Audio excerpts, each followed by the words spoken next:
Hello everyone, आज है 25 अप्रैल और आज इस वीडियो में हम बात करने जा रहे हैं वोडाफोन आइडिया के बारे में। देखिए 13 रुपये 10 पैसे का ये शेयर है। आज अगर हम देखें तो मॉर्निंग थोड़ी ख़राब थी इसके लिए, 10% का डिक्लाइन दिखाया था इसने। 11 रुपये 80 पैसे के आसपास ये शेयर था, लेकिन फ़ौरन एकदम से 5 मिनट में रिकवरी भी आ गई। और अभी अगर हम देखें तो ना ही तेज़ी पर ना ही गिरावट पर ये ट्रेड कर रहा है, और ये काफ़ी अच्छी बात है क्योंकि आज ही इसका FPO लिस्ट हुआ है। और जिसके मतलब जिसने भी अप्लाई करा था उन और जिसको भी शेयर मिले हैं आज उनके डीमेट अकाउंट में, हालांकि कल रात से दिखना स्टार्ट हो गया था। तो देखा जाए तो आज वो ट्रेडिंग के लिए भी अवेलेबल यहाँ पर है। और मॉर्निंग में उसी के चलते थोड़ा बहुत डिक्लाइन था, लेकिन फ़ौरन से एकदम इंटरेस्ट जनरेट हुआ और अभी अगर आप देखो तो नहीं है गिरावट, जो कि अच्छी बात है। यहाँ पर बात करेंगे उसके बारे में कि भाई सब भरोसा कर सकते हैं कि नहीं, आउटलुक क्या हो सकता है और एनालिस्ट यहाँ पर क्या बोल रहे हैं। देखिए वीडियो को शुरू करूँ उससे पहले अगर आपने अभी तक चैनल को सब्सक्राइब नहीं किया है तो प्लीज़ अभी इसे सब्सक्राइब कर लीजिए, क्योंकि आगे भी बहुत सारे वीडियोस हैं जो आपको काफ़ी ज़्यादा हेल्प करेंगे। तो शेयर प्राइस अभी 13 रुपये के करीब ट्रेड कर रहा है। 11 रुपये का FPO था। जिन्होंने भी अप्लाई करा था एटलीस्ट उनको अभी हाल फिलहाल में कह सकते हैं कि 18 से 20% का रिटर्न तो मिल रहा है। अगर बात करें एक महीने की तो 1.5% का डिक्लाइन है। ग्राफ काफ़ी वॉलेटाइल रहा है इसका। अगर आप चार्ट देखोगे तो तेज़ी आई, गिरावट आई और एकदम से तेज़ी आई थी। अगर आप यहाँ पर देखो तो एकदम से तेज़ी आई थी और एकदम से कल गिरावट भी यहाँ पर देखने को मिली, लेकिन आज ये संभलता हुआ नज़र आया है। आज गिरावट नहीं है। एक साल का ग्राफ भी इंटरेस्टिंग है, 108% का ग्रोथ है। 6 रुपये का शेयर था, बेहतरीन तेज़ी थी, 17 रुपये से भी ऊपर गया था ये शेयर। बाद में फिर से गिरावट आई, करेक्शन मतलब एटलीस्ट अटक रहा था 12 और 13 रुपये की रेंज में। और कहीं ना कहीं अब मुझे लगता है कि यहाँ से 11 रुपये का एक स्ट्रॉन्ग सपोर्ट बन चुका है। जिस लेवल पर FPO आया है वो लेवल पर एक स्ट्रॉन्ग सपोर्ट बन चुका है, और यहाँ से मुझे लगता है कि ऊपर जाने के चांसेस थोड़े से ज़्यादा है इस कंपनी के नीचे आने से ज़्यादा। हालांकि आज का दिन भी इंपॉर्टेंट है क्योंकि देखो आज काफ़ी लोगों को शेयर अलॉट हो, मतलब सभी को शेयर्स अलॉट हुए हैं, तो वो होल्ड करते हैं या फिर यहाँ पर प्रॉफिट टेकिंग करते हैं, वो भी देखना इंटरेस्टिंग होगा। जनरली मुझे लगता है कि प्रॉफिट टेकिंग शायद नहीं होगी यहाँ पर। ये 12 रुपये और 13 रुपये के लेवल को होल्ड करेगा और फिर धीरे धीरे ऊपर जाने की कोशिश भी करेगा।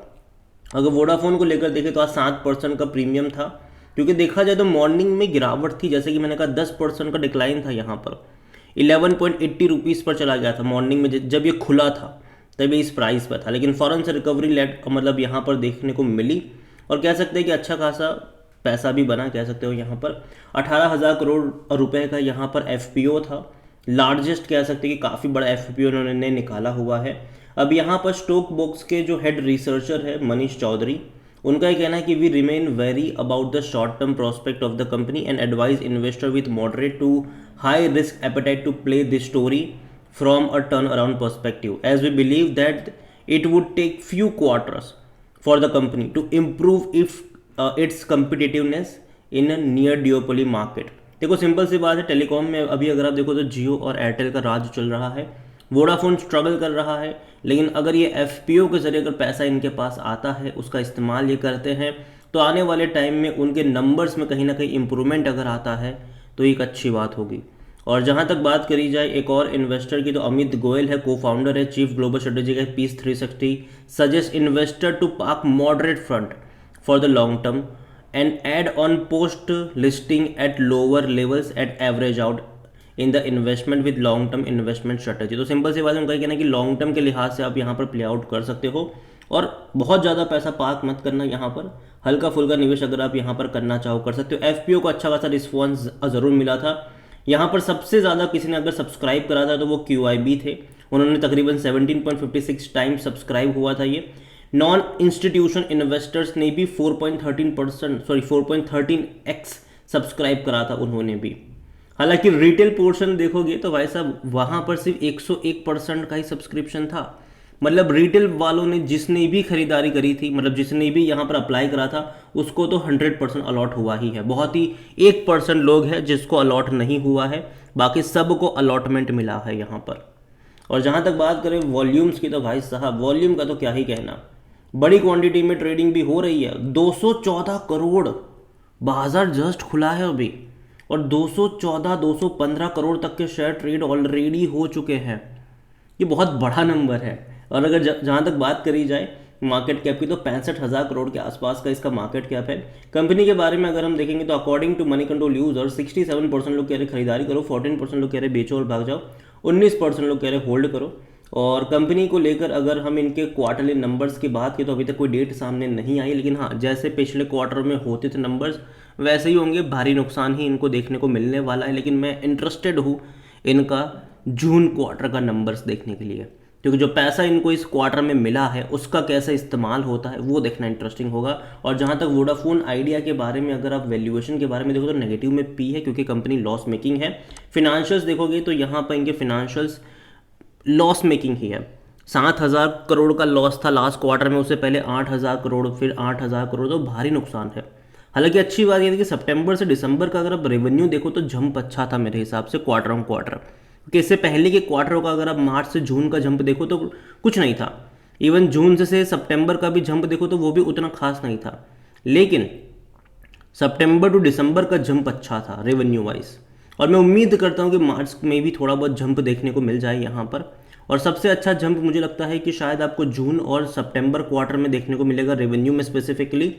रीज़न ये है कि अभी से बाज़ारों में चर्चा हो रही है कि टेलीकॉम कंपनियां टैरिफ बढ़ाने वाली है, एयरटेल और जियो बढ़ा रही है, तो ये भी पीछे नहीं हटेगी, ये भी भाई साहब टैरिफ बढ़ाएगी। अब जाहिर सी बात है अगर चार्जेस बढ़ाएंगे तो रेवेन्यू बढ़ेगा, रेवेन्यू बढ़ेगा तो इनका जो लॉस अभी तो हो रहा है, हालांकि जनरली जो अगर प्रॉफिट मेकिंग कंपनी होती है तो प्रॉफिट बढ़ता है, लेकिन लॉस मेकिंग कंपनी तो लॉस एटलीस्ट कम हो जाएगा। और अगर इनका लॉस जो पहले हर क्वार्टर में 6,000, 7,000, 8,000 करोड़ देखने को मिल रहा था, अगर आने वाले 1-2 क्वार्टरों में इनका लॉस घट के 4,000 करोड़ भी हो गया, 3,000 करोड़ भी हो गया, तो ये बहुत ही पॉजिटिव साइन बन जाएगा इस कंपनी के लिए। जहाँ तक शेयर होल्डिंग के बारे में अगर हम देखें तो प्रमोटर यहाँ पर 48.91% पर है। प्रमोटर 2 लोग हैं, एक तो वोडाफोन ग्रुप है और दूसरा ग्रुप है Aditya Birla group. 2.06% mutual funds के पास है। देखो हर कोई बेचा है यहाँ पर, चाहे म्यूचुअल फंड की बात करें या फिर चाहे हम एफआईएल्स की बात करें, बड़ी क्वांटिटी में बिकवाली दोनों ने करी है। लेकिन एक पॉजिटिव चीज़ यहाँ पर यह है कि अब मैं इसको एक गवर्नमेंट कंपनी की तरह देख रहा हूँ। रीज़न ये है कि यहाँ पर तकरीबन 33% की होल्डिंग गवर्नमेंट के पास है, क्योंकि देखो इनको पैसा चुकाना था, गवर्नमेंट को तकरीबन 16,000 करोड़ से भी ज़्यादा का पैसा चुकाना था। अब इनके पास पैसा था नहीं, तो गवर्नमेंट ने 10 रुपये के भाव पर इक्विटी एक्सेप्ट करी थी, और तब से गवर्नमेंट इनको पुश कर रहा है, भाई साहब पैसा रेस करो, पैसा रेस करो, पैसा रेस करो, क्योंकि हर बार हम इक्विटी एक्सेप्ट नहीं करेंगे, क्योंकि हर साल इनको 5,000 करोड़ रुपये चुकाने हैं गवर्नमेंट को, और हर साल वो पैसा एक्सेप्ट नहीं करने वाले हैं, तो उनको फंड तो रेज यहाँ पर करना ही था, और वो कर भी रहे हैं, मतलब कर भी लिया इन्होंने, अच्छे से किया। अब देखते हैं कि आने वाले टाइम में इस जो पैसा आया है उसका इस्तेमाल 4G रोल आउट के लिए होगा, मतलब 4G और 5G रोल आउट के लिए होने वाला है। इतना ही नहीं, कंपनी और इस्तेमाल करती है अपने डेट वगैरह को चुकाने के लिए, जो कि अच्छी बात है अगर करती है तो।